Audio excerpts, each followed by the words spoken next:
Madam. Okay. अ, स्वागतम सुस्वागतम.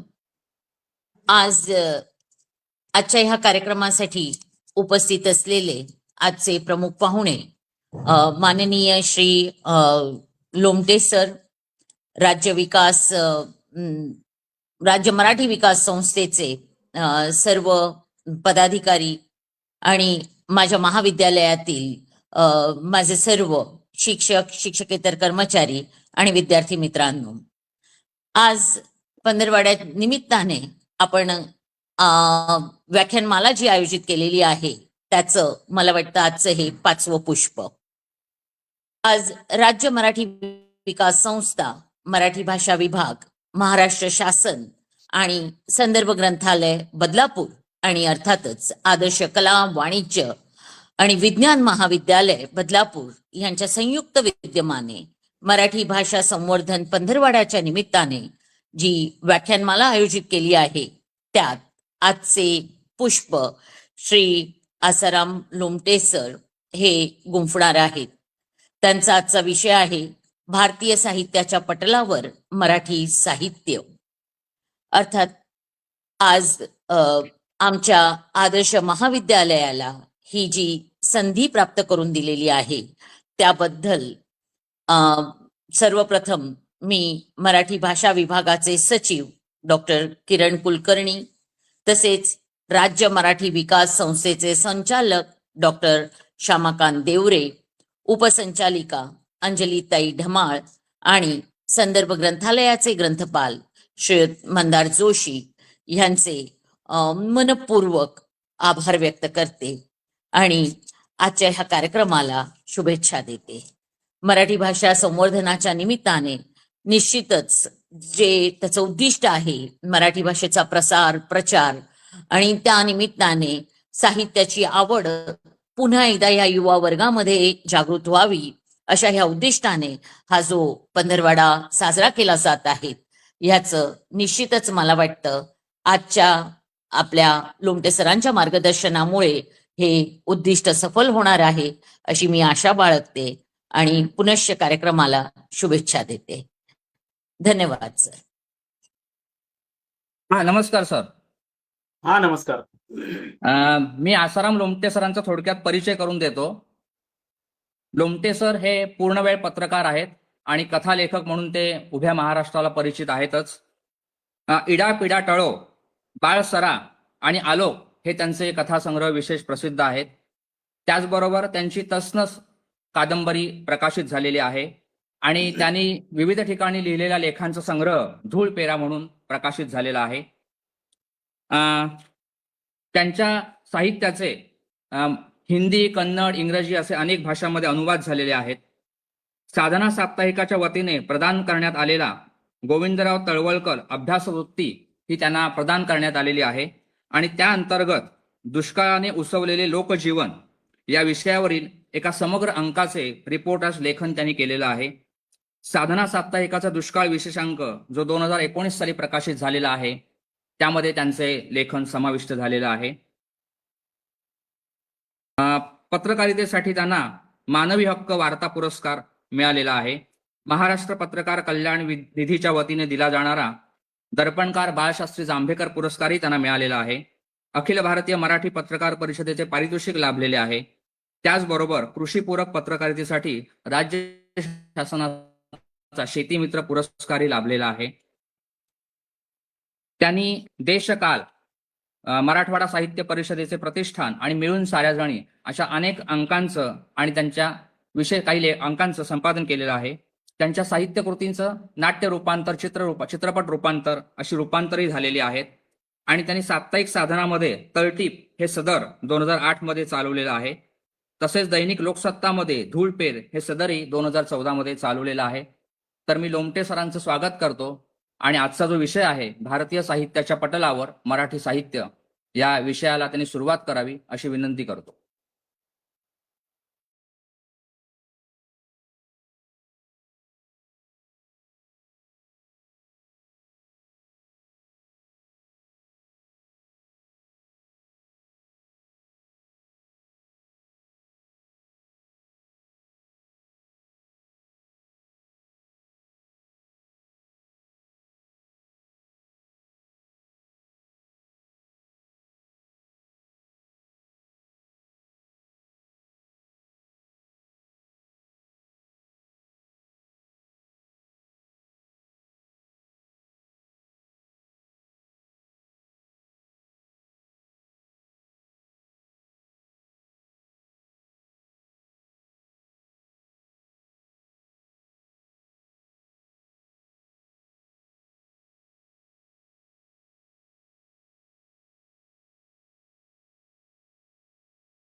Sir तुमचा माईक ऑफ आहे. प्लीज तो अनम्यूट करा ना. Mic off. आणि पहिल्यापासून सुरू करा. आवाज नाही आला. राज्य मराठी विकास संस्थेच्या वतीनं आयोजित करण्यात आलेल्या या व्याख्यानाच्या निमित्तानं आपल्याशी संवाद साधण्याची संधी आयोजकांनी दिली, त्याबद्दल मी त्यांचे सुरुवातीलाच मनापासून आभार मानतो. भारतीय साहित्याचे विशेष, भारतीय साहित्याचं एकूण असलेलं विश्व आणि त्या पटलावर आपल्याला मराठी साहित्य कुठे दिसतं असा एक शोध या निमित्ताने घेण्याचा प्रयत्न मी करणार आहे. सुरुवातीला हे स्पष्ट केलं पाहिजे की आपण जेव्हा भारतीय साहित्य असं म्हणतो किंवा मानतो, तर तेव्हा भारतीय साहित्याची संकल्पना ही अत्यंत विशाल अशा प्रकारची आहे, अत्यंत विशाल अशा स्वरूपाची आहे. हा जो भारत आहे तो विविध संस्कृतींचा आहे, विविध बोलींचा आहे, विविध भाषांचा आहे, विविध परंपरांचा आहे आणि अशा सगळ्या एकूण बहुविध सांस्कृतिक परंपरा असलेल्या भारताचं साहित्य हे सुद्धा विपुल आहे, बहुविध आहे आणि ते अतिशय वेगवेगळ्या जाणीवांनी समृद्ध अशा प्रकारचं आहे. मग हे जे भारतीय साहित्य आहे ते भारतीय साहित्य कशा प्रकारे आविष्कृत होतं याचा जर आपण विचार केला तर आपल्या असं लक्षात येईल की कुठलंही साहित्य हे काही निर्वात अशा प्रकारच्या पोकळीतून निर्माण होत नाही.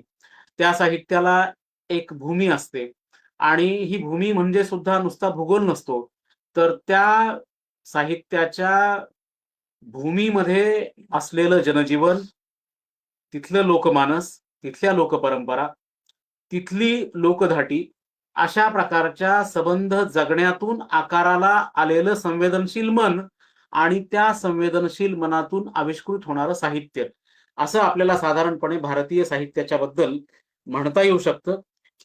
अगदी आपण आधुनिक काळाचा जर विचार केला तर आपल्या असं लक्षात येईल की भारतीय साहित्याने एकूणच जगाच्या साहित्याला खूप मोठे आयाम दिलेले आहेत, खूप मोठे लेखक, खूप मोठे कवी दिलेले आहेत. भारतीय पातळीवर एक साधा आपण फाळणीचा जरी विषय घेतला तरी या फाळणीच्या अनुषंगाने हिंदीमध्ये, उर्दूमध्ये प्रचंड अशा प्रकारची साहित्याची निर्मिती झाल्याचं आपल्याला दिसून येतं. अगदी सआदत हसन म्हणतो, त्यानंतर असे इतके महत्वाचे लेखक म्हणजे बंटो असतील, राही मासूम रझा असतील, अशा इंतजार हुसेन असतील, या सगळ्या लेखकांच्या माध्यमातून आपल्याला फाळणीचं त्या काळातलं जे एकूण जनजीवन आहे, दोन देशांची विभागणी झाल्याच्या नंतर तिथलं जे काही जनमानस आहे, तर ते सगळं जनमानस आपल्याला या साहित्याच्या माध्यमातून दिसून येतं. मग फाळणी असेल किंवा बाकी एकूण सगळ्या साहित्याच्या परंपरा असतील, या सगळ्या साहित्याच्या परंपरांच्या माध्यमातून इथल्या सगळ्या जनजीवनाला स्पर्श करण्याचं काम आपल्या भारतीय साहित्यानं केलेलं आहे. जेव्हा भारतीय साहित्याचा विषय येतो तर तेव्हा भारतीय जीवनामध्ये असलेलं जे एक वेगवेगळ्या सामाजिक स्तरांचं जीवन आहे, तर ते सगळं जीवन आपल्याला साहित्याच्या माध्यमातून ते शेतकऱ्यांच्या संदर्भातलं असेल, ते आदिवासींच्या संदर्भातलं असेल, ते समुद्र किनाऱ्यावर राहणाऱ्या वेगवेगळ्या प्रदेशातल्या जीवनासंबंधीचं असेल, हे सगळं साहित्य आपल्याकडे येतं. म्हणजे भारत जेव्हा आपण म्हणतो तर तेव्हा तो भारत सांस्कृतिक दृष्ट्या, भौगोलिक दृष्ट्या, नैसर्गिक दृष्ट्या, पर्यावरणाच्या अंगानं तो अतिशय समृद्ध आहे, ज्यात विविधता नटलेली आहे. मग हा भारत कधी तो जंगलांनी नटलेला असेल, कधी तो आदिवासी पट्ट्यांनी नटलेला असेल, कधी त्यातल्या डोंगरदऱ्या असतील, कधी समुद्रकिनारा असेल. या सगळ्या पर्यावरणातून जे जनजीवन आकाराला आलेलं आहे, तर त्या जनजीवनाचं वैशिष्ट्य आपल्याला या सगळ्या भारतीय परंपरेतून पाहायला मिळतं. आणि ही भारतीय परंपरा ही एकारलेली नाही. ही भारतीय परंपरा सहिष्णू आहे. वेगवेगळ्या जाती धर्माच्या माणसांचा इथे त्यांचं वास्तव्य आहे आणि त्यातून अशा प्रकारची एक सांस्कृतिक आदान-प्रदान होते, एक सांस्कृतिक सरमिसळ होते. त्यातून जे आकाराला येतं सामूहिक मन, ते सामूहिक मन हे अतिशय उदार, सहिष्णू अशा प्रकारचं आहे आणि अशा प्रकारचं साहित्य आपल्याला पाहायला मिळतं भारतातल्या वेगवेगळ्या भाषांमध्ये. अगदी इथल्या शेतकरी जीवनाचा जरी आपण विचार केला, की खरा भारत आपण खेड्यात आहे असं आपण मानतो किंवा इथलं जे ग्रामीण किंवा प्रादेशिक अशा प्रकारचं जे जगणं आहे, त्या जगण्यातून भारताचे काही पैलू आपल्याला दृश्यमान होताना दिसतात. अगदी प्रेमचंद यांच्यासारखा जर लेखक आपण घेतला, त्यांचं गोदान असेल किंवा त्यांच्या बाकीच्या सगळ्याच महत्त्वाच्या कथा असतील. या सगळ्या कथांच्या माध्यमातून त्यांनी भारतीय शेतकऱ्यांचं जीवन चित्रित करण्याचा प्रयत्न केला. परंतु प्रेमचंद यांच्या आधी सुद्धा ओडियासारख्या भाषेमध्ये फकीरमोहन सेनापती यांच्यासारखा एक लेखक 6 माण 8 गुंठ या नावाची त्यांची कादंबरी, जी कादंबरी 1897 साली प्रसिद्ध झाली. म्हणजे प्रेमचंद यांची गोदान प्रसिद्ध होण्याच्याही आधी फकीरमोहन सेनापती यांची 6 माण 8 गुंठ ही कादंबरी प्रसिद्ध झाली आणि या कादंबरीमध्ये साधारणपणे एक अल्पभूधारक शेतकरी, तो अल्पभूधारक शेतकरी इथल्या सगळ्या अमानुष आणि अमानवी अशा प्रकारच्या रूढींनी ग्रासलेला आहे आणि त्या रूढींनी ग्रासलेला असताना त्याचं जीवन या सगळ्या रूढी कसं करकचून आवळतात आणि या सगळ्या जीवनामध्ये त्याला त्याचं स्वतःचं जे जगणं आहे, ते स्वतःचं जगणं कितकर होत जातं, अशा प्रकारचा एक आविष्कार आपल्याला फकीरमोहन सेनापती यांच्या या कादंबरीच्या निमित्तानं पाहायला मिळतो. आता भारतातलं हे जे जीवन आहे, जे शेतकऱ्यांचंच नव्हे तर एकूणच आदिवासींचं जीवन असेल, तर हे आदिवासींचं जीवन सुद्धा आपण पाहतो, की जे निसर्गाशी जास्त अनुरूप आहे. म्हणजे इथलं जल, इथलं जंगल, इथलं जमीन या सगळ्या ज्या नैसर्गिक संसाधनं आहेत, या सगळ्या नैसर्गिक संसाधनांवर असलेली आदिवासींची मालकी आणि या आदिवासींची मालकी असणाऱ्या नैसर्गिक संसाधनांची नंतरच्या काळात झालेली सगळी लूट, या लुटीतून त्यांच्या जगण्यावर येत असलेलं आक्रमण, या लुटीतून त्यांच्या जगण्याचा होत असलेला संकोच, त्याचबरोबर नैसर्गिक आणि पर्यावरणाची हानी करण्याच्या दृष्टिकोनातून जे सगळे पर्यावरण विनाशी अशा प्रकारचे जे प्रकल्प आहेत, म्हणजे कुठल्याही विकास प्रकल्पांना विरोध असण्याचं कारण नाही. विकास ही अंतिमतः माणसाच्या भल्याचीच गोष्ट आहे. परंतु हा विकास जेव्हा केवळ मुठभरांचा विकास म्हणून पुढे येतो आणि लक्षावधी लोकांच्या आयुष्याचा कडेलोट या विकासामध्ये होतो, तर तेव्हा तो विकास राहत नाही, तो विनाश होतो.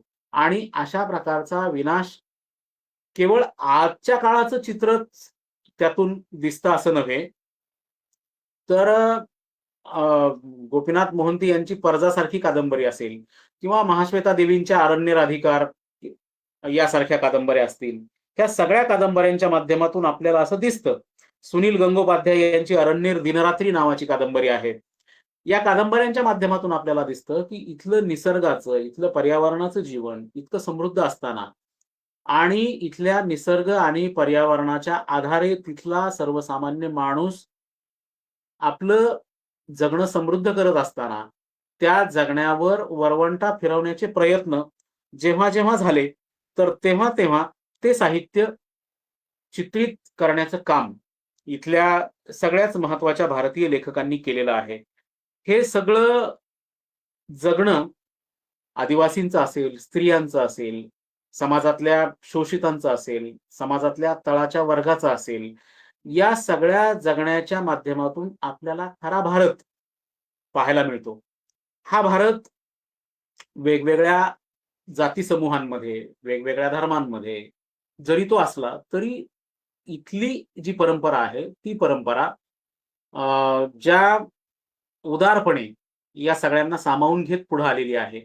आपल्याला असं पाहायला मिळतं, की याचे जे आविष्कार आहेत, या सगळ्या सहिष्णू परंपरेचे, ते आविष्कार भारतीय साहित्यामध्ये आपल्याला विपुल प्रमाणात पाहायला मिळतात. म्हणजे पाकिस्तानात वास्तव्य असलेले इंतजार हुसेन अ, हे फार मोठे लेखक. या लेखकाची बस्ती या नावाची जी कादंबरी आहे, तर ती कादंबरी सुद्धा अतिशय प्रसिद्ध अशा प्रकारची कादंबरी आहे. या बस्ती कादंबरीची सुरुवातच मुळात गोकुळाष्टमीच्या रात्रीने होते आणि गोकुळाष्टमीच्या रात्री धो-धो, धो-धो अशा प्रकारचा पाऊस पडत असतो. रात्रीच्या त्या अंधारामध्ये पावसाचा नाद सगळीकडे घुमत असतो.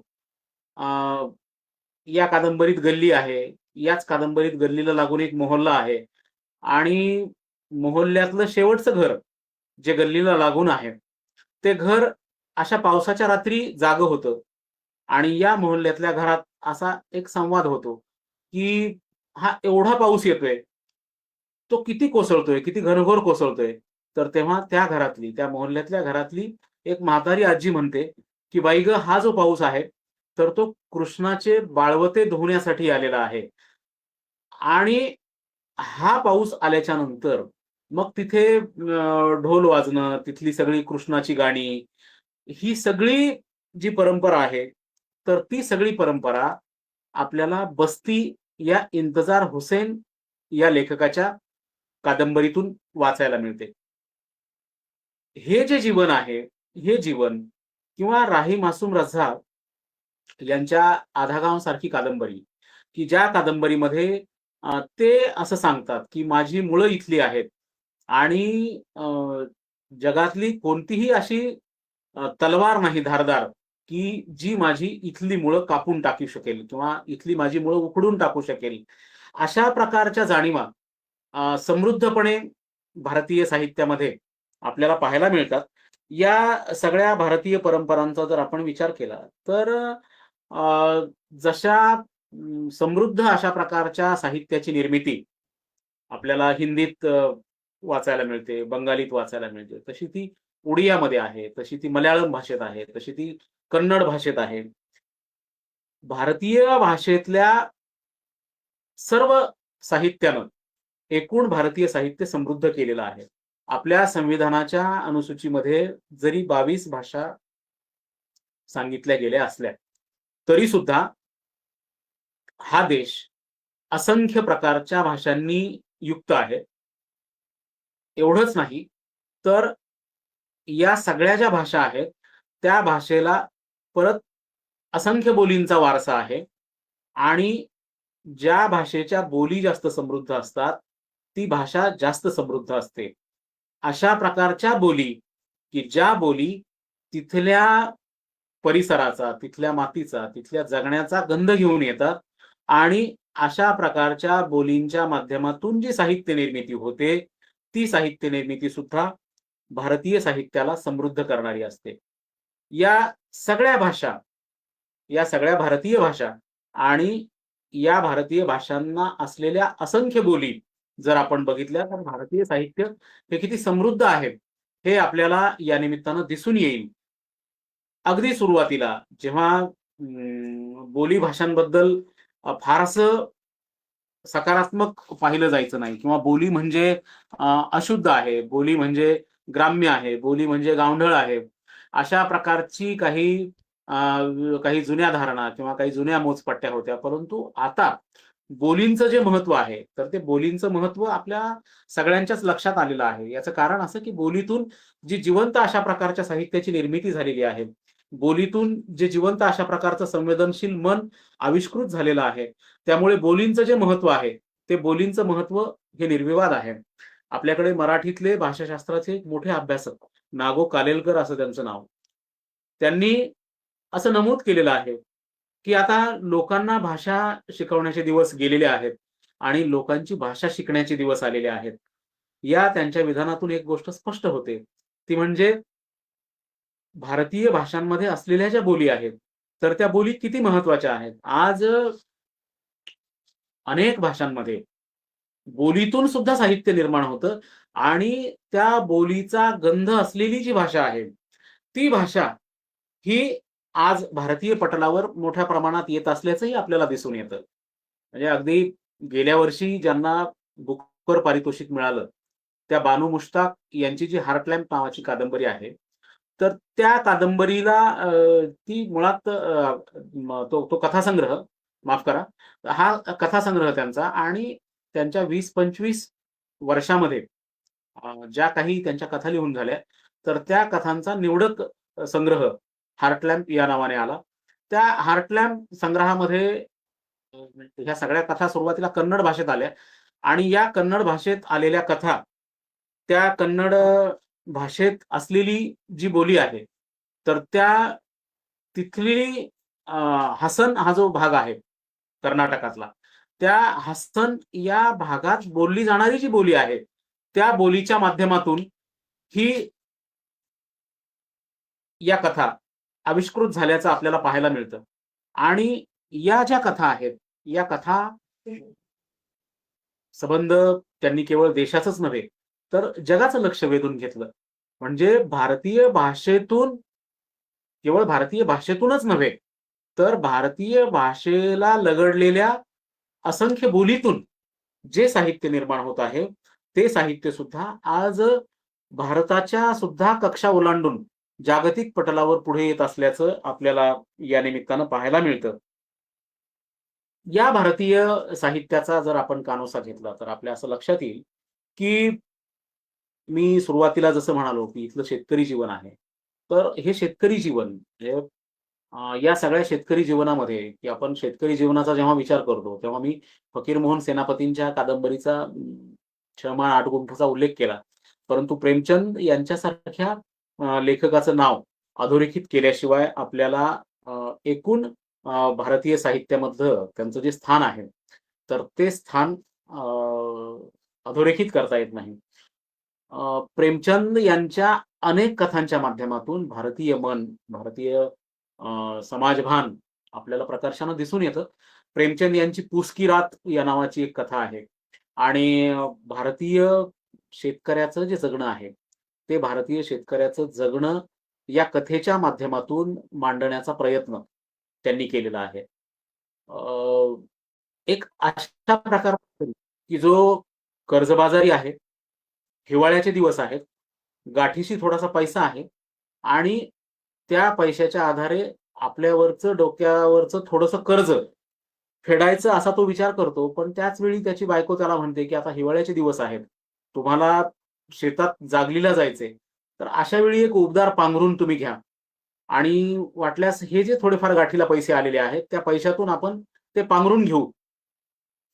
तर तो प्रेमचंद यांच्या पूस की रात मधला जो शेतकरी आहे, हलकू त्याचं नाव, तर तो अशा प्रकारचं पांघरून घेण्याचं नाकारतो, आणि शेतात तशाच कुडकुडत्या थंडीत शेतात पिकाच्या जागलीला जातो. आता तो तिथे जात असताना प्रचंड अंगाचा बर्फ करून टाकणारी थंडी पडते. या सगळ्या थंडीमध्ये तो कुडकुडतो, त्याला क्षण न क्षण आपण आपल्या देहाचा दगड झालाय अशा प्रकारची त्याची भावना असते. परंतु त्याला शेताची जागल तर करावी लागते. अशा वेळी तो वाळलेल्या पानांना गोळा करतो आणि तिथे थोडीशी ऊब मिळवण्याचा प्रयत्न करतो त्यांना पेटवून. त्याच वेळी शेताच्या एका बाजूला नीलगाईंचा एक कळप येतो आणि ते पीक उद्ध्वस्त होत असतं. थोडीफार याला झोप लागलेली आहे ह्या शेतकऱ्याला. त्याला चाहूल पण लागते, की शेतात अशा स्वरूपाचं काहीतरी दिसतंय, कुत्री भुंकतायत. तरी सुद्धा तो उठत नाही. नीलगाई ते सगळं पीक उद्ध्वस्त करून टाकतात. दुसऱ्या दिवशी त्या शेतकऱ्याची बायको जेव्हा शेतात येते, सकाळी नवरा घरी आला नाही म्हणून ती शेतात येते, कोवळं ऊन आलेलं असतं. ती नवऱ्याला उठवते. ती असं म्हणते, की सगळं पीक उद्ध्वस्त झालंय आणि तुम्ही रात्रभर झोपत होता. हे सगळं पीक उद्ध्वस्त झाल्याच्या नंतर कुठल्याही लेखकाने कथेचा असा शेवट केला असता, की त्या शेतकऱ्याने फार मोठा आलाप केलेला आहे किंवा त्या शेतकऱ्याने आक्रोश केलेला आहे. ते पीक पाहून, ते उद्ध्वस्त झालेलं पीक पाहून शेतकरी अ, दुःखाने टाहू फोडतोय असं चित्रित केलं असतं. परंतु प्रेमचंद यांनी या कथेचा शेवट असा केला, की जेव्हा त्या शेतकऱ्याची बायको त्या शेतकऱ्याला असं म्हणते, की तुमच्या ह्या बेफिकिरीमुळं संपूर्ण पीक उद्ध्वस्त झालंय, तेव्हा शेतकरी त्या उद्ध्वस्त झालेल्या पिकाकडे एक नजर टाकतो आणि त्याच्या बायकोला असं म्हणतो, की झालं ते जाऊ दे. पण आता उद्यापासून मला ह्या कुडकुडत्या थंडीत येऊन पडण्याची गरज भासणार नाही. याचा अर्थ असा, की तुमची हार झालेली आहे, हे दिसत असताना सुद्धा तुम्हाला सुटका झाल्याचा आनंद वाटावा, अशा प्रकारचं अमानुष शोषण ज्या व्यवस्थेत आहे, त्या व्यवस्थेचं दर्शन आपल्याला प्रेमचंद या कथेच्या माध्यमातून घडवतात. प्रेमचंद यांचं साहित्य हे भारतीय साहित्यातलं एक अतिशय महत्वाचं पान आहे. त्याचबरोबर फणीश्वरनाथ रेणू यांच्यासारखा लेखक, की जो बिहारमधल्या पूर्णियासारख्या प्रदेशातून आलेला आहे आणि त्यांनी त्यांच्या कथांच्या माध्यमातून, त्यांच्या कादंबऱ्यांच्या माध्यमातून, आपण जर त्यांची मैला आंचल वाचली, आपण जर त्यांची परती परिकथा वाचली किंवा त्यांच्या इतरही अनेक कथा वाचल्या, तर या सगळ्या कथांच्या माध्यमातून, कादंबऱ्यांच्या माध्यमातून आपल्याला असं लक्षात येतं, की फणीश्वरनाथ रेणू यांनी तिथल्या सगळ्या मातीचा गंध असलेलं साहित्य हे आपल्या समोर आणलेलं आहे. आणि हा सगळा मातीचा गंध केवळ मातीचा गंधच नव्हे, तर फणीश्वरनाथ रेणू यांची कथा किंवा फणीश्वरनाथ रेणू यांची कादंबरी म्हणजे ती केवळ शब्दांची नसते. तिच्यात चित्र असतं, तिच्यात संगीत असतं आणि तिच्यामध्ये तिथल्या जनजीवनाची दृश्य असतात.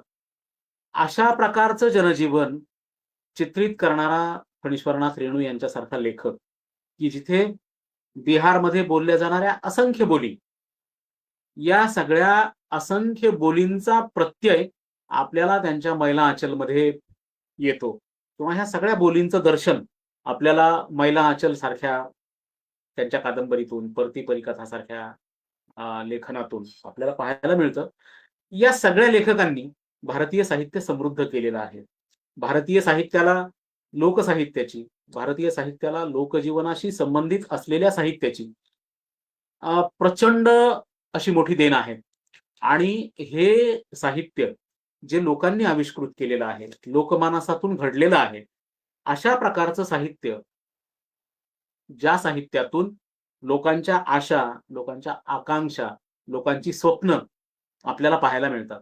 म्हणजे भोजपुरी सारखी एखादी भाषा असेल, त्या भोजपुरी भाषेमध्ये भिखारी ठाकूर यांच्यासारखा कुठलाही शिक्षणाचा वारसा नसलेला, समाजाच्या अतिशय तळाच्या घटकातला एक लोककलावंत पुढे येतो आणि अशा प्रकारचा लोककलावंत, की जो तिथल्या भाषेत साहित्याची निर्मिती करतो, लोकनाट्याची निर्मिती करतो आणि अशा प्रकारच्या लोकनाट्याची निर्मिती त्या कलावंताने केल्याच्या नंतर तिथल्या हजारो लोकांना असं वाटतं, की ही आपली स्वप्न आहेत, हे आपलं जीवन आहे, हे आपलं जगणं आहे, या आपल्या आशा आहेत, या आपल्या आकांक्षा आहेत. आणि या सगळ्या प्रयोगामध्ये, त्या सगळ्या नाट्यप्रयोगामध्ये आपण दिसतो, असं इथल्या तळातल्या सगळ्या माणसांना वाटतं. या भिखारी ठाकूर यांनी विदेसिया या नावाची एक लोकनाट्याची नवी शैली विकसित केली. बिहारमधल्याच या प्रांतातून बाहेर देशात रोजगारासाठी जाणारे जे लोक आहेत, त्यांच्या जगण्याची जी काही घुसमट आहे, त्यांच्या जगण्याची जी काही एक कोंडी आहे किंवा विस्थापितांच्या जीवनातली जी काही समस्या आहे, ती समस्या भिखारी ठाकूर यांनी त्यांच्या विदेसिया या लोकनाट्याच्या शैलीतून मांडली. आणि असं म्हटलं जातं, की भिखारी ठाकूर यांच्या या लोकनाट्याच्या हा लोकनाट्याचा कार्यक्रम पाहण्यासाठी 10,000, 15,000 हजार लोकांचे समूह यायचे. लोक खेड्यापाड्यातले सगळे लोक यायचे आणि ही खेड्यापाड्यातली थकलेली भागलेली माणसं, कष्ट करणारी माणसं, दिवसभर काबाड कष्ट करणारी माणसं येऊन भिखारी ठाकूर यांचं जे लोकनाट्य आहे ते लोकनाट्य पाहत असत. ही जी परंपरा आहे, ही परंपरा आपल्याला असंख्य बोलींच्या माध्यमातून, अनेक कलावंतांनी जतन केल्याचं आपल्याला पाहायला मिळतं. अगदी आपण जेव्हा या पटलावर मराठीचा जर आपण विचार केला तर मराठीमध्ये सुद्धा झाडीपट्टी या नावासारखी एक मोठी रंगभूमी आहे, की जिथे अ, एका अ, एका महाराष्ट्रातल्याच एका प्रदेशात अ, हजारो लोक तिकीटं लावून ही सगळी नाटकं पाहतात आणि तिथे त्या भागातले सगळे कलावंत त्यांनी ही सगळी झाडीपट्टी रंगभूमी जिवंत ठेवलेली आहे. मला असं वाटतं, की भिकारी ठाकूर काय किंवा अगदी त्याचा मराठी आविष्कार आपल्याकडचा झाडीपट्टी रंगभूमीचा काय, या सगळ्या परंपरांच्या माध्यमातून आपल्या असं लक्षात येतं, की इथलं जे लोकजीवन आहे, ते लोकजीवन अत्यंत समृद्ध अशा प्रकारचं आहे आणि हे लोकजीवन अ, या लोकजीवनातून आविष्कृत होणारं मन, मला असं वाटतं, की ते खरं भारतीय मन आहे आणि अशा प्रकारचं भारतीय मन हे अनेक म्हणजे मी भिकारी ठाकूर यांचं जे उदाहरण सांगितलं, तर असे त्या भाषेत झालेले अनेक मोठे लेखक आहेत. आपण जर राजस्थानीचा जर विचार केला, तर राजस्थानी भाषेत विजयदान देठा हे एक प्रचंड मोठे कथाकार, ज्यांनी आयुष्यभर अ, राजस्थानातल्या वेगवेगळ्या समूहांमध्ये सांगितल्या जाणाऱ्या ज्या लोककथा आहेत, त्या लोककथा संकलित करण्याचं काम केलं आणि या लोककथा केवळ त्यांनी संकलितच केल्या नाहीत, तर या लोककथांना नवा आयाम देण्याचा प्रयत्न त्यांनी केला. हा नवा आयाम देण्याचा प्रयत्न करत असताना या लोककथा आजच्या परिप्रेक्ष्यामध्ये त्यांना ओतण्याचं काम विजयदान देठा यांनी केलं.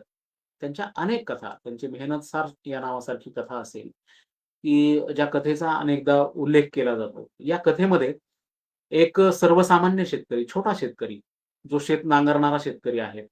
तर तो शेत नांगरणारा शेतकरी आपल्या इथल्या सगळ्या कष्टकरी शेतकऱ्यांनी जे एक म्हणजे केवळ शेतकरीच मी म्हणत नाहीये. शेतकरी असेल, कष्टकरी असेल, शेतमजूर असेल, आदिवासी असेल, हे सगळे जे समाजातले घटक आहेत, कष्टकरी, शोषित, या सगळ्यांनी त्यांच्या जगण्यामध्ये वंचना जरूर होत्या. त्यांच्या जगण्यामध्ये कष्ट होते. त्यांच्या जगण्यामध्ये हालापेष्टा होत्या. त्यांच्या आशा, आकांक्षा रोजच करपून जात होत्या जगण्याच्या लढाईला सामोरं जात असताना. तरीसुद्धा या माणसांनी आपल्याला मानसिक निवारा मिळावा, आपल्या जगण्याला उमेद प्राप्त व्हावी, म्हणून जी काही निर्मिती केली, ही सगळी निर्मिती मला असं वाटतं, की त्यातून अनेक प्रकारच्या लोककथा जन्माला आल्या. त्यातून अनेक प्रकारची लोकगीतं जन्माला आली आणि हे सगळे लोक वेगवेगळ्या प्रांतात भटकत राहिले. म्हणजे विजयदान देठा यांनी राजस्थानातल्या वेगवेगळ्या जाती समूहांमध्ये फिरून या सगळ्या लोककथा संकलित केल्या. अनेक लोक म्हणजे आता विजयदान देठा यांच्यावरून आठवलं, की त्यांच्याही आधीच्या काळात राहुल सांकृत्यायन यांच्यासारखं एक मोठं नाव आहे, की ज्यांनी घुमक्कड धर्म या नावाचं एक भ्रमंती शास्त्र अ, मराठीच नव्हे तर एकूण भारतीय वाचकांना सांगितलं, की माणसाने फिरत राहिलं पाहिजे. पाणी जसं वाहतं असतं, हे वाहतं पाणी स्वच्छ असतं.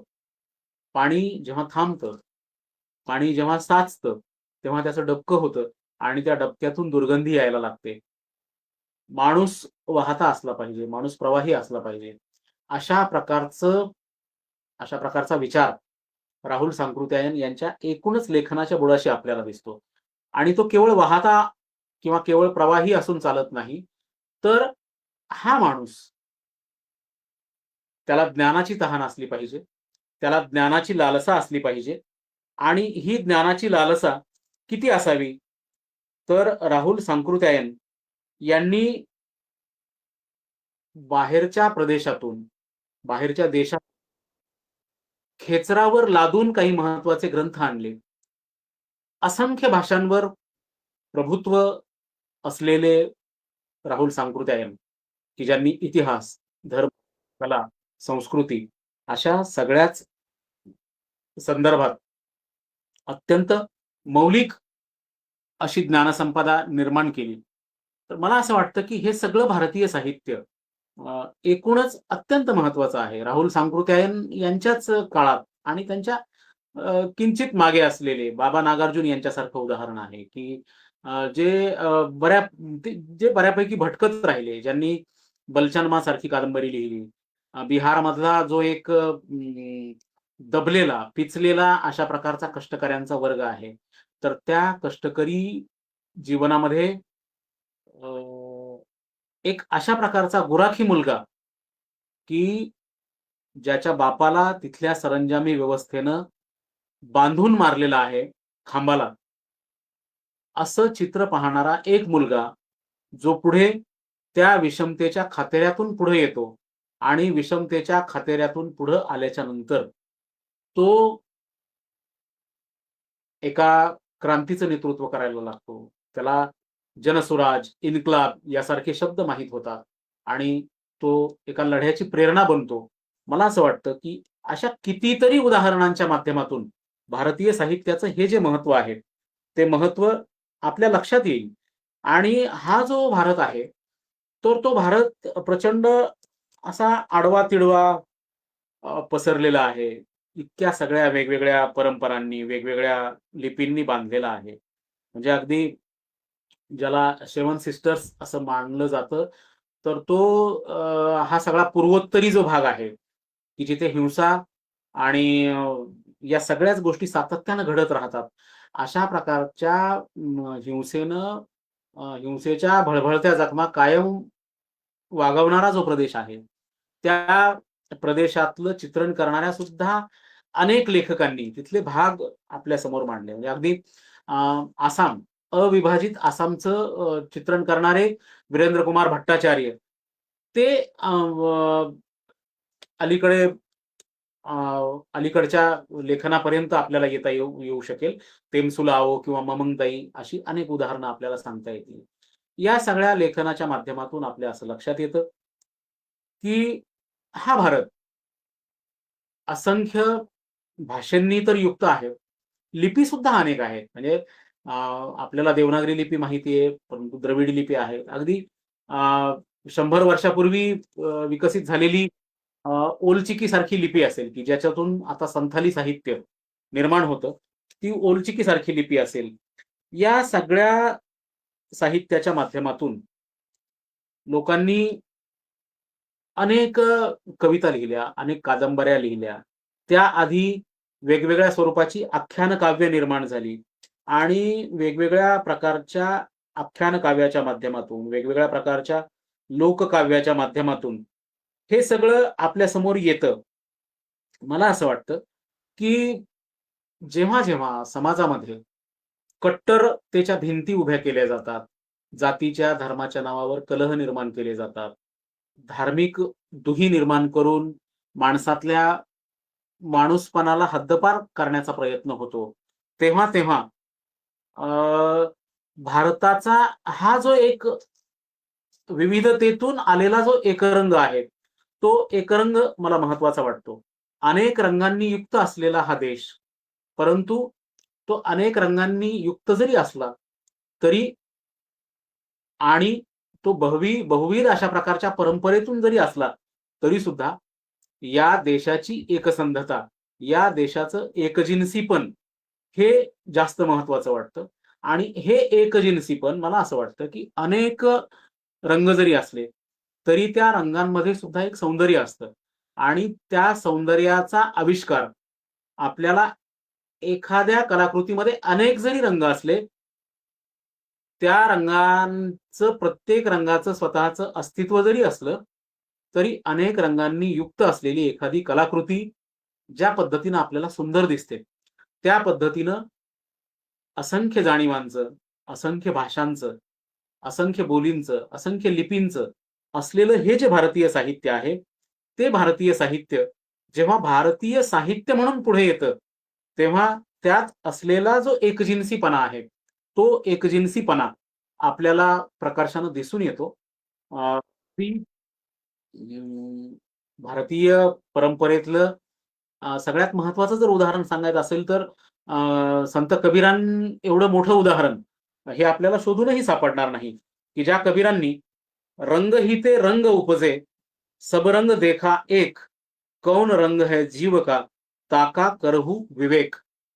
अशा प्रकारचं जो कबीरांचा दोहा आहे, त्या कबीराच्या दोह्याच्या माध्यमातून त्यांनी आपल्याला हेच सांगितलेलं आहे, की एका रंगातून अनेक रंग जरी उपजत असले, तरी या सगळ्यांचा मिळून एक रंग आहे. आणि आपल्या जीवाचा रंग कोणता आहे, आपल्या आत्म्याचा रंग कोणता आहे, ते ओळखण्याचा विवेक हा प्रत्येकाकडे असला पाहिजे. अशा प्रकारची भावना कबीरांनी त्यांच्या या लेखनाच्या माध्यमातून केल्याचं आपल्याला पाहायला मिळतं. या सगळ्या भारतीय साहित्यामध्ये जसं मी तुम्हाला म्हणालो, शेतकऱ्यांचं जीवन असेल, आदिवासींचं जीवन असेल, अशा प्रकारचं जीवन येतं. त्याच पद्धतीने भारतीय स्त्री जीवन जे आहे, ते भारतीय स्त्री जीवन असंख्य लेखिकांनी आपल्या साहित्याच्या माध्यमातून उभं केल्याचं आपल्याला पाहायला मिळतं, की आज स्त्री तिला शिक्षणाची संधी मिळाली आणि क्रांतिज्योती सावित्रीबाईंनी जी एक शिक्षणाची परंपरा आपल्याकडे निर्माण केली, एक क्रांतिदर्शी अशा प्रकारची परंपरा, त्या परंपरेच्या माध्यमातून अनेक स्त्रिया शिकायला लागल्या. देशभरात स्त्री जाणीवा ज्या विकसित झाल्या, त्यातून सुद्धा वेगवेगळ्या प्रकारची साहित्य निर्मिती आपल्याला झाल्याचं पाहायला मिळतं. आज स्त्री स्वतंत्रपणे विचार करू लागते, स्त्री स्वतंत्रपणे बोलू लागते, स्त्री स्वतंत्रपणे आत्मविश्वासाने आपला उद्गार, आपला उच्चार उमटवू पाहते. परंतु ज्या काळात रूढी आणि परंपरांचे काच अतिशय कठोर होते, त्या काळात सुद्धा अनेक लेखिकांनी साहित्याच्या माध्यमातून स्त्रियांचा दडपलेला हुंकार व्यक्त करण्याचं काम केलं. यामध्ये कुर्रतुल्लाह हैदर सारखं उदाहरण असेल किंवा इस्मत चुगताई यांच्यासारखं उदाहरण असेल, कृष्णा सोबती आहेत, महादेवी वर्मा आहेत, अशा कितीतरी लेखिकांनी भारतीय पातळीवरच्या हे सगळं जे जीवन आहे, तर ते जीवन स्त्रियांचं हे त्या काळात मांडलं. आणि आज आपल्याला असं पाहायला मिळतं, की ज्या ज्या परंपरेतून हे सगळं लेखन येत गेलं, त्या परंपरेची पुढची अतिशय आधुनिक आणि अतिशय प्रगत अशा प्रकारच्या लेखनाची रूपं आपल्याला आजच्या भाषेत पाहायला मिळतात.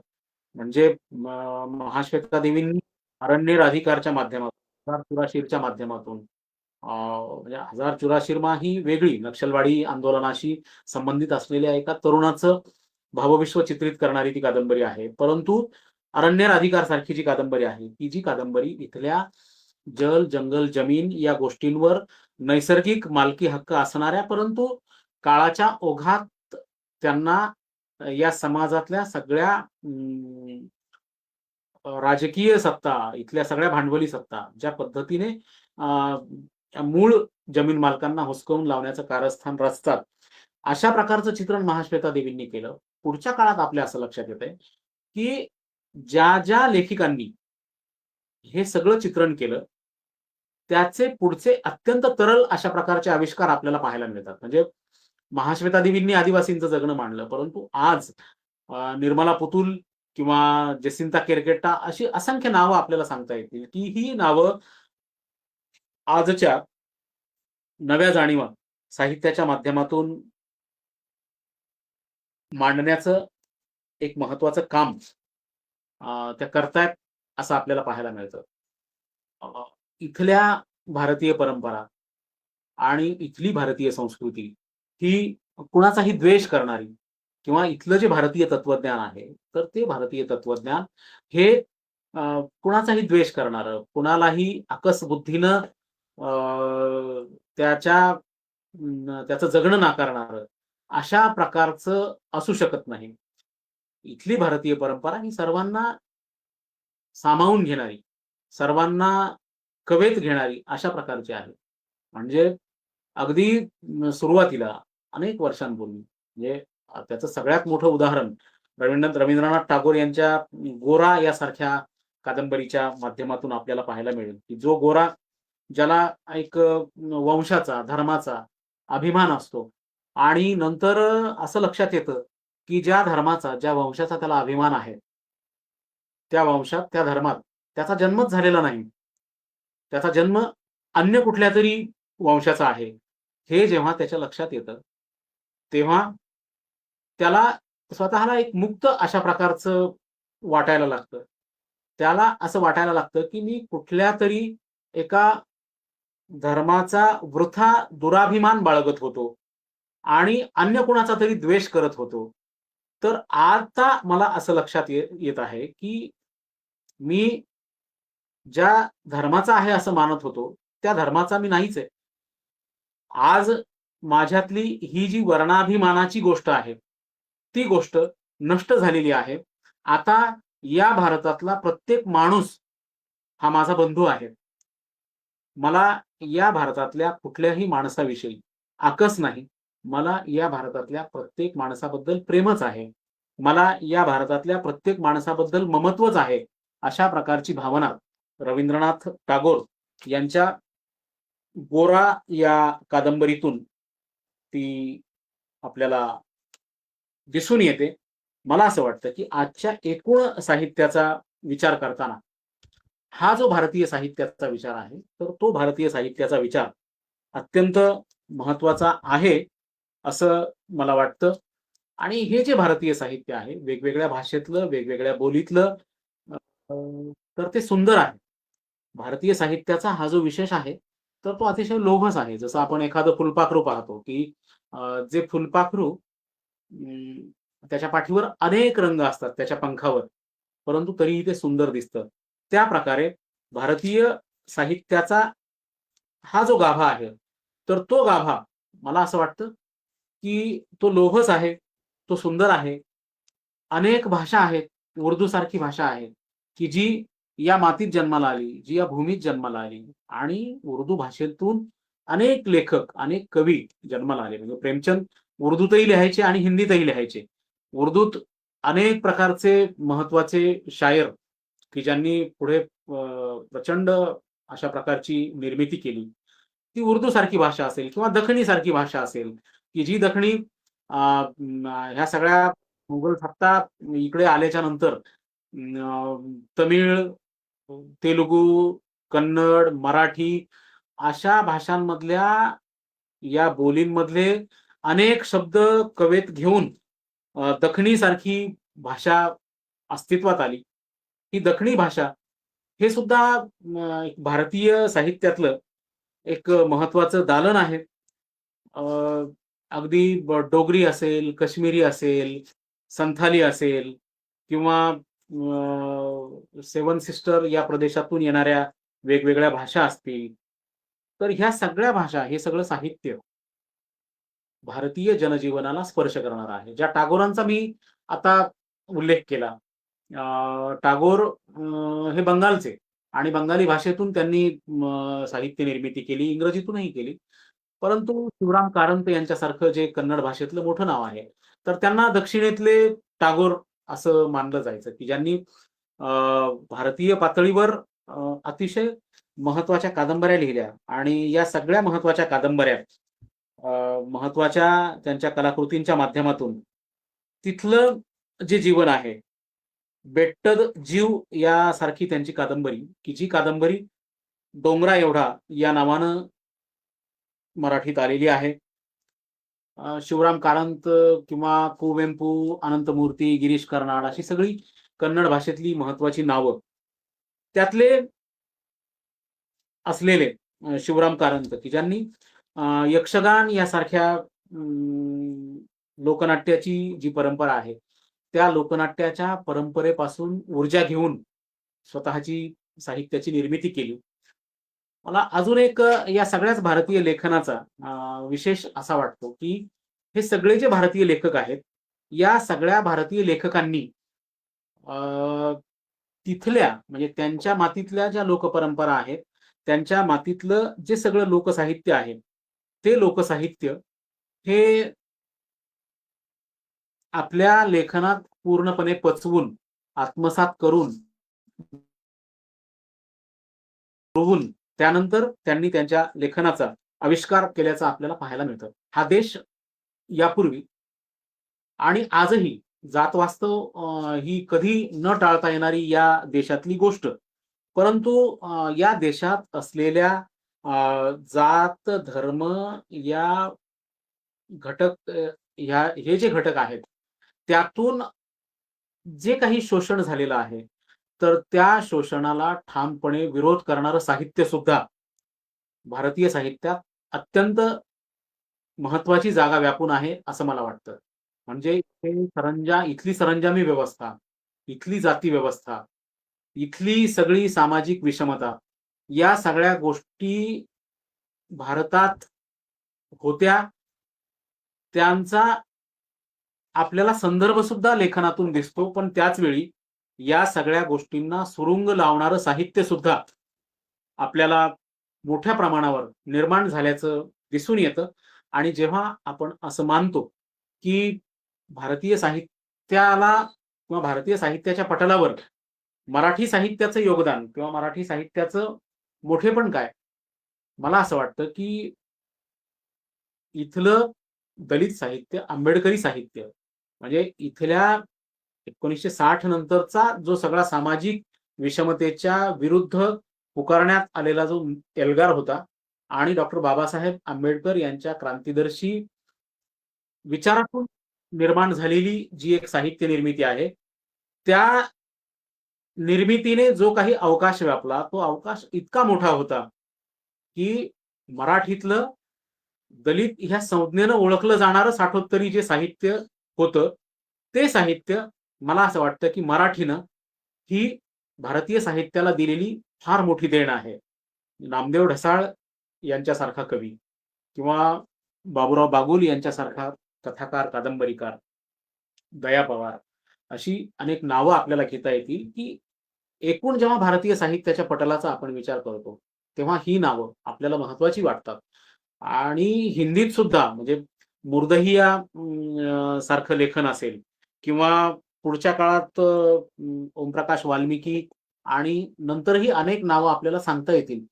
परंतु देश पातळीवर हे सगळे आविष्कार, सामाजिक विषमतेच्या विरोधातले आविष्कार देश पातळीवर वेगवेगळ्या भाषांमध्ये जरी असले, तरी सुद्धा पहिला जोरकस उद्गार हा मराठी साहित्यातून निघालेला आहे. आणि मला असं वाटतं, की भारतीय पटलावर मराठी साहित्याची ही सगळ्यात मोठी देण आहे, असं नक्कीच आपल्याला म्हणता येऊ शकतं. त्याचबरोबर आपल्याला असंही मानावं लागतं, की या सगळ्या भारतीय साहित्याच्या पटलावर मराठी साहित्यानं आणखी जर वेगळं काही दिलं असेल, तर ते मराठी रंगभूमीतलं योगदान आहे. म्हणजे विजय तेंडुलकर, महेश एलकुंचवार आणि अलीकडे जयंत पवार अशी असंख्य नावं आपल्याला मराठी रंगभूमीशी संबंधित सांगता येतील. पण एकूण भारतीय पातळीवर मराठी साहित्यानं दिलेल्या दोन मोठ्या गोष्टी, एक तर डॉक्टर बाबासाहेब आंबेडकर यांच्या क्रांतिदर्शी विचारातून झालेली दलित ह्या संज्ञेनं व्याख्यित झालेली जी एक साहित्य निर्मिती, पुढे आंबेडकरी साहित्य आणि अजून वेगवेगळ्या संज्ञा आपण द्यायला लागलो. परंतु हे सगळं जे साहित्य आहे, हे साहित्य आणि मराठी नाटक या दोन गोष्टी मराठी भाषेतल्या अशा आहेत, की ज्या भारतीय साहित्याच्या पटलावर मराठीची महती सांगणाऱ्या आहेत.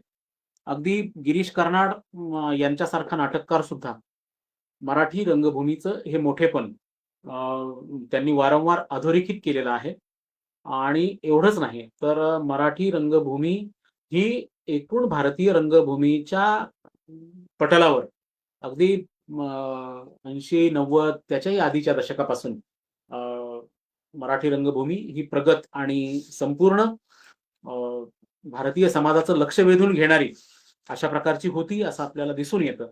या सगळ्या लेखनाच्या माध्यमातून एक गोष्ट आपल्या लक्षात येते, की ह्या लेखनाच्या माध्यमातून म्हणजे बंगालमधले शरदचंद्र असतील, रवींद्रनाथ टागोर असतील किंवा कर्नाटकातले मी उल्लेख केला ते शिवराम कारंत असतील किंवा अगदी आपण मल्याळम भाषेत जर आपण गेलो, तर तकळी शिवशंकर पिल्ले असतील किंवा नंतरच्या काळात M.T. वासुदेवन नायर असतील, या सगळ्या लेखकांनी हे साहित्य निर्माण केलं. आणि मला असं वाटतं की आजच्या या सगळ्या भारतीय साहित्याचा जेव्हा आपण विचार करू लागतो, तेव्हा आपल्या असं लक्षात येतं की मराठी साहित्य हे सुद्धा या पटलावर अतिशय स्वतःची महत्वाची जागा व्यापून आहे.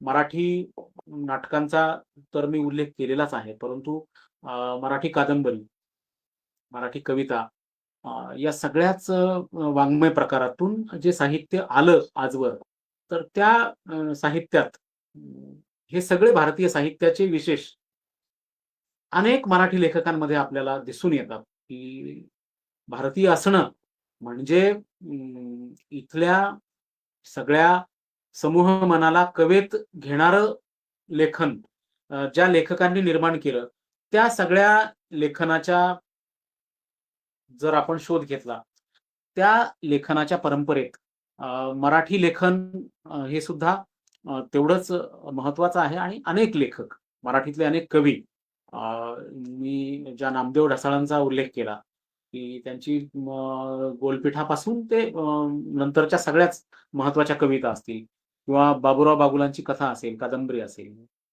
हमीद दलवाईंची इंधन यासारखी कादंबरी असेल, उद्धव शेळकेंची धग असेल, भालचंद्र नेमाडे यांच्या कादंबऱ्या असतील, या सगळ्या लेखनाच्या माध्यमातून जर आपण बघितलं, नाटकामध्ये विजय तेंडुलकरांची नाटकं असतील, महेश एलकुंचवारांची नाटकं असतील, तर या सगळ्या वाङ्मय प्रकारांमध्ये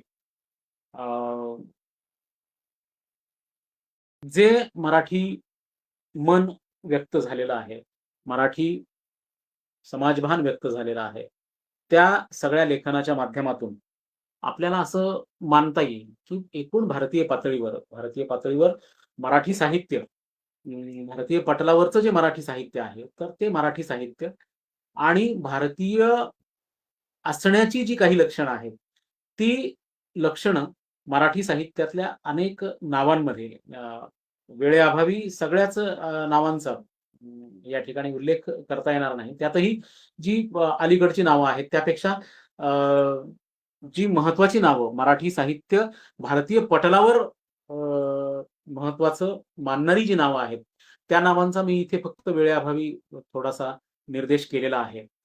परंतु या सगळ्या साहित्याच्या माध्यमातून आपल्या असं लक्षात येतं की मराठी साहित्य असेल किंवा अन्यही भारतीय भाषांमधलं साहित्य असेल, त्यातून एक भारतीय समाजमन किंवा एक भारतीय परंपरा किंवा भारतीय जीवन, या भारतीय जीवनाचे रंग आपल्याला या साहित्य प्रवाहांच्या माध्यमातून वाहताना आपल्याला दिसतात.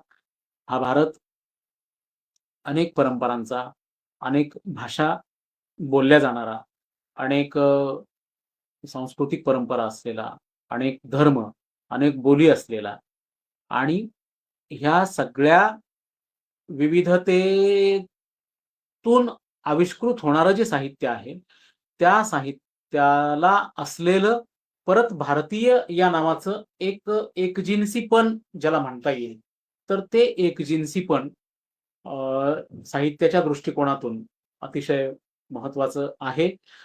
आणि जेव्हा जेव्हा आपण भारतीय साहित्याचा विचार करतो, तर तेव्हा तेव्हा आपल्या असं लक्षात येईल की भारतातून भारतीय वंशाचे अनेक इंग्रजी लेखक की ज्यांनी इंग्रजी भाषेत निर्मिती केली आणि जे जागतिक पटलावर ज्यांच्या लेखनाची नोंद घेतल्या गेली. पण त्याच वेळी आता अलीकडची अशी असंख्य उदाहरणं आहेत की भारतीय प्रादेशिक भाषांमध्ये जे साहित्य येतंय, आतापर्यंत जी काही नावं होती, लेखक भारतीय वंशाचे, परंतु त्यांच्या आविष्काराचं माध्यम किंवा त्यांच्या अभिव्यक्तीचं माध्यम इंग्रजी, आणि अशा प्रकारच्या लेखकांनी भारतीय पटलावर लक्ष वेधून घेणं, या गोष्टी आतापर्यंत होत्या.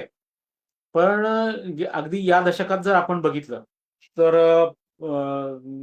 प्रांजली श्री यांची रेत समाधी सारखी कादंबरी असेल, किंवा बानू मुश्ताक यांचं हार्ट लॅम्प सारखा कथासंग्रह असेल, ही दोन तर अशी उदाहरणं आहेत. आणि योगायोगाने एक उदाहरण उत्तर भारतातलं आहे, एक उदाहरण दक्षिण भारतातलं आहे. भारतीय भाषांमध्ये, मग एक हिंदी आणि एक कन्नड. तर भारतीय भाषांमधून जी साहित्य निर्मिती झालेली आहे, ती भारतीय भाषांमध्ये असलेली साहित्य निर्मिती सुद्धा जागतिक पटलावर इथल्या संवेदनांना आविष्कृत करू शकते. हे या दोन्ही कलाकृतींनी आपल्याला दाखवून दिलेलं आहे. अशा एकूण या सगळ्या परंपरांचा जर आपण विचार केला तर आपल्या असं लक्षात येईल, की भारतीय साहित्य हे अत्यंत समृद्ध आहे. आपल्याला असं आपण मानतो, की हा सगळा भारत जर समजून घ्यायचा असेल, वेगवेगळ्या भाषेत, वेगवेगळ्या परंपरांमध्ये, वेगवेगळ्या निसर्ग प्रदेशात, तर हा भारत तो आपण जेवढं भटकू तेवढं कमी आहे. जर प्रत्येकाला हा भारत अगदी राहुल सांकृत्यायन यांनी ज्या पद्धतीने सांगितलं, त्या घुमक्कड शास्त्रानुसार जरी भटकता येणं प्रत्येकाला शक्य नसलं, तरी किमान अ, पुस्तकांच्या पानातून आपण हा सगळा भारत भटकू शकतो आणि किमान पुस्तकांच्या पानातून आपल्याला भारताचं समग्र अशा प्रकारचं दर्शन घडलं जाऊ शकतं, घडवलं जाऊ शकतं.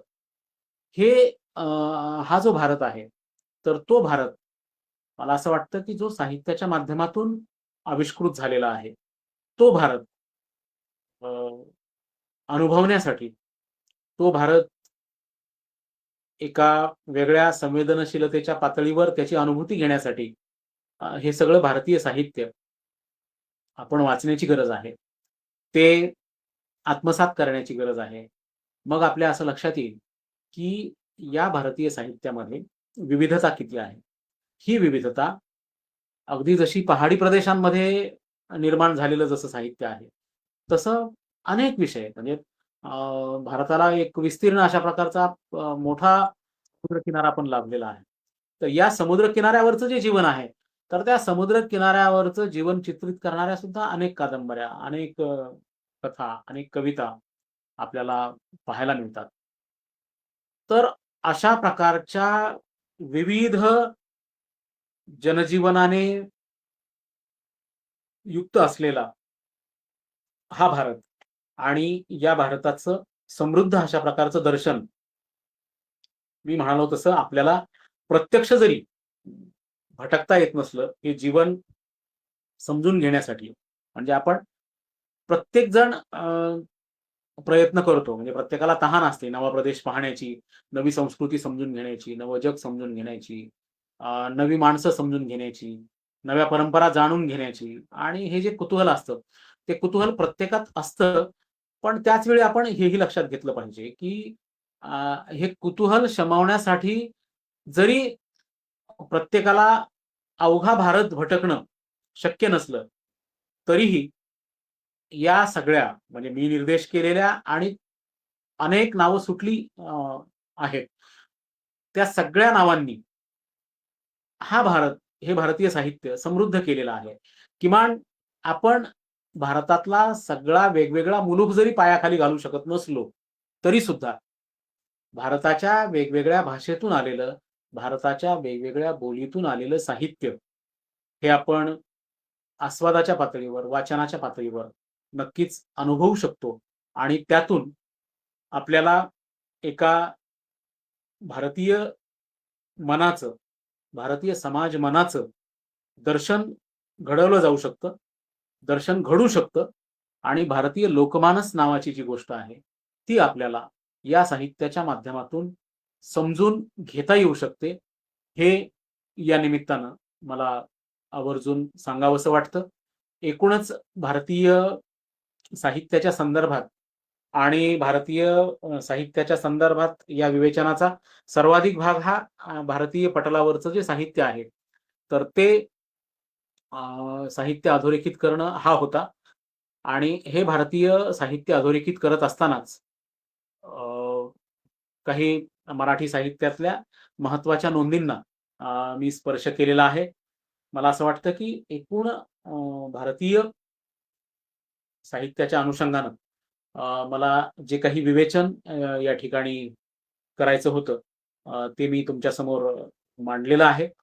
आयोजकांनी आपल्या सगळ्यांशी संवाद साधण्याची ही जी संधी उपलब्ध करून दिली, त्याबद्दल मी आयोजकांचे अतिशय मनापासून आभार मानतो आणि थांबतो. धन्यवाद.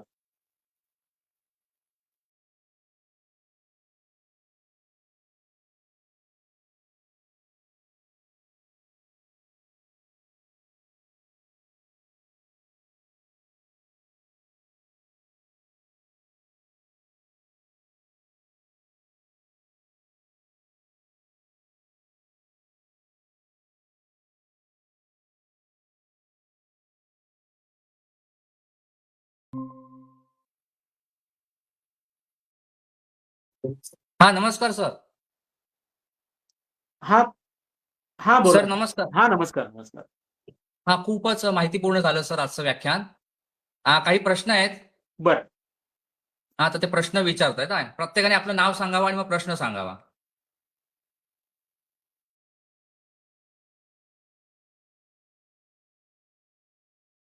नमस्कार सर. हा बोला. माझं नाव देवश्री आपटे आहे. खूप छान झालं सर आपलं बोलणं. तर मला एक प्रश्न विचारायचा होता, की मराठीतलं असं कोणतं साहित्य आहे, की जे अजून भारतीय अन्य भाषांमध्ये म्हणजे भाषांतरित व्हायला पाहिजे असं तुम्हाला वाटतं?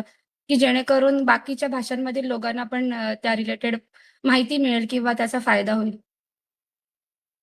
मराठीतलं जे महत्वाचं साहित्य आहे, त्यातलं बरचसं साहित्य भारतीय भाषांमध्ये अनुवादित झालेलं आहे. म्हणजे मराठीतलं लेखन हिंदीतून आलेलं आहे. आता साहित्य अकादमी सारखी संस्था असते किंवा नॅशनल बुक ट्रस्ट सारखी संस्था असेल, तर यांनी अनुवादाच्या क्षेत्रात आणि इतरही भरपूर संस्था आहेत, यांनी अनुवादाच्या क्षेत्रात खूप मोठं काम केलेलं आहे. तुम्ही जर या दोन्ही संस्थांनी प्रकाशित केलेली पुस्तकं जरी वाचली, तरी एकूण भारतीय साहित्यातले अनेक लेखक या दोन्ही संस्थांनी भारतभरातल्या भाषांमध्ये पोहोचवल्याचं आपल्याला पाहायला मिळतं.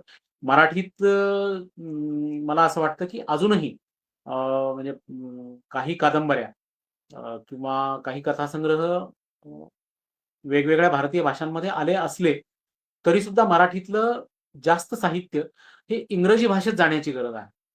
आता अलीकडे या 2 दशकांमध्ये आपण असं पाहतो आहोत, की भारतीय भाषांमध्ये जरी परस्पर अ, अ, आदान-प्रदान होत असली, तरी सुद्धा आपण भारतीय भाषा एकमेकांना आपण ओळखतो. म्हणजे अ, अन्य भारतीय भाषेतले लेखक आपल्याला माहीत असतात किंवा मराठीतले लेखक अन्य भाषिक लेखकांना माहीत असतात. परंतु मराठी भाषेतलं जे लेखन आहे, ते जर जागतिक पटलावर जायचं असेल, तर ते जास्तीत जास्त इंग्रजी सारख्या अनुवादाच्या माध्यमातून जायला पाहिजे.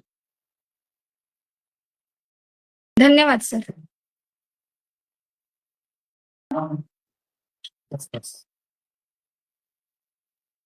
नमस्कार सर. मी हां ना. युक्ता जोशी. मी बोला, तुमची चाहती आहे. बोला. मला तुमचं ग्रामर कथा आवडतात. धन्यवाद. प्रश्न कुठला आहे? नाही. ठीक आहे. दुसरा नेक्स्ट प्रश्न काय?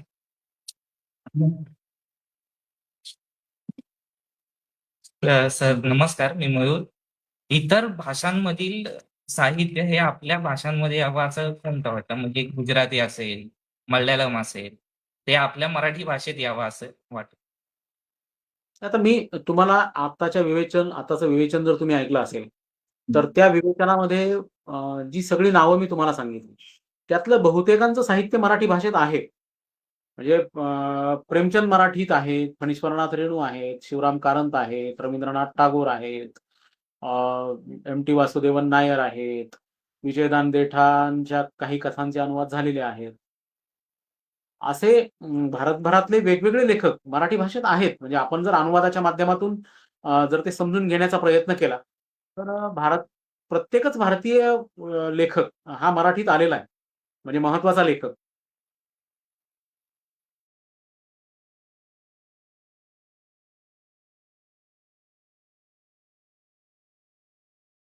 Hello sir.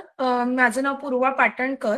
सर आता तुम्ही जसं सांगितलं की खूप भाषांमधली आपल्यामध्ये मराठीमध्ये ट्रान्सलेट झालेलं आहे किंवा काय, पण मग ह्याच्या रिलेटेड सूंची वगैरे कुठे अवेलेबल आहे का? काय ते? त्याची एखादी लिस्ट की कोणती पुस्तकं आहे का असं काही अवेलेबल? तुम्हाला नॅशनल बुक ट्रस्टने जी पुस्तकं प्रकाशित केलेली आहेत मराठीत, त्याची पण यादी तुम्हाला मिळू शकेल. आणि साहित्य अकादमीनं जी मराठी पुस्तकं प्रकाशित केलेली आहेत, म्हणजे मराठी अनुवाद वेगवेगळ्या भाषांमधले, ते पण तुम्हाला उपलब्ध आहेत. आणि त्या संस्थांकडं अशा प्रकारची सूची असते. त्या सूचीच्या माध्यमातून तुम्हाला अगदी समजा नॅशनल बुक ट्रस्ट आहे, तर त्या नॅशनल बुक ट्रस्टने अन्य भारतीय भाषांमधून मराठीत अनुवादित केलेली पुस्तकं कोणती, याची सूची तुम्हाला अगदी सहजपणे मिळू शकेल. आणि त्यातला तुम्हाला जो लेखक हवा असेल, तर तो लेखक तुम्ही वाचू शकता. चालेल, थँक्यू सर. खूप छान माहिती मिळाली आपल्या मराठीमधली. धन्यवाद.